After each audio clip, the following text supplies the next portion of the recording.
വൻപയർ തോരൻ ഉണ്ടാക്കാം. അതിന് നമുക്ക് നല്ല അരമുറി തേങ്ങ, 1 സ്പൂൺ കുരുമുളക്, പിന്നെ 1/4 സ്പൂൺ മഞ്ഞൾപ്പൊടി, 1 സ്പൂൺ മുളക് പൊടി, 3-4 അല്ലി വെളുത്തുള്ളി, 1 സ്പൂൺ ജീരകം, പിന്നെ 2-3 പച്ചമുളക്, കറിവേപ്പില. തേങ്ങയും കുരുമുളകും ജീരകവും വെളുത്തുള്ളിയും കൂടെ നമുക്ക് അരച്ചെടുക്കാം. എന്നിട്ട് കറിവേപ്പിലയും പച്ചമുളക് കൂടെ ഒന്ന് കറക്കിയെടുക്കാം. അങ്ങനെ അതിൻ്റെ കൂടെ ബാക്കി തേങ്ങയും കൂടെ ചേർത്ത് നമുക്ക് എടുക്കാം. ഇനി നമുക്ക് കുക്കറിൽ വേവിച്ച് വെച്ച പയർ കടുക് പൊട്ടിക്കാം. വെളിച്ചെണ്ണ ഒഴിക്കാം. 1 സ്പൂൺ വെളിച്ചെണ്ണ ഒഴിച്ചിട്ടുണ്ട്. കടുക് ചേർക്കാം. കടുക് കൂട്ടുമ്പോൾ നമുക്ക് അരപ്പും പയറും ചേർക്കാം. വൻപയർ ഇവിടെ വെന്തിട്ടുണ്ട്. ഇത് നമുക്ക് ഇതിലേക്ക് അരപ്പ് ചേർത്തിട്ട് എടുക്കാം.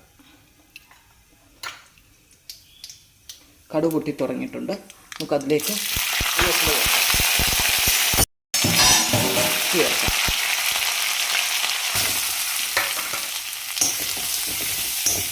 നമ്മുടെ വൻപയർ ചേർക്കാം.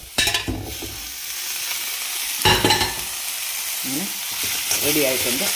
ഇനി നമുക്ക് ഇതിലേക്ക്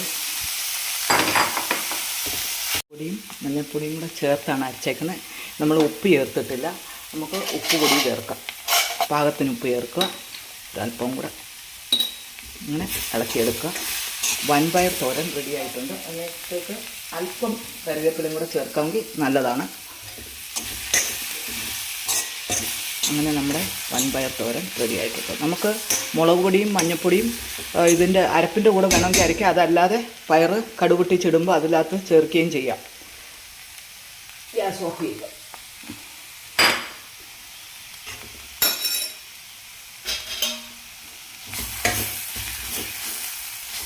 പയർ നമുക്ക് ഗ്യാസ് ഓഫ് ചെയ്തു. പയർ വെന്തിട്ടുണ്ട്. കുക്കറിൽ നമ്മൾ 2 വിസിലിനാണ് വേവിച്ചെടുത്തത്. പിന്നെ നോക്കണം പയറിൻ്റെ വേവ് എങ്ങനെയാണെന്നുള്ളത്.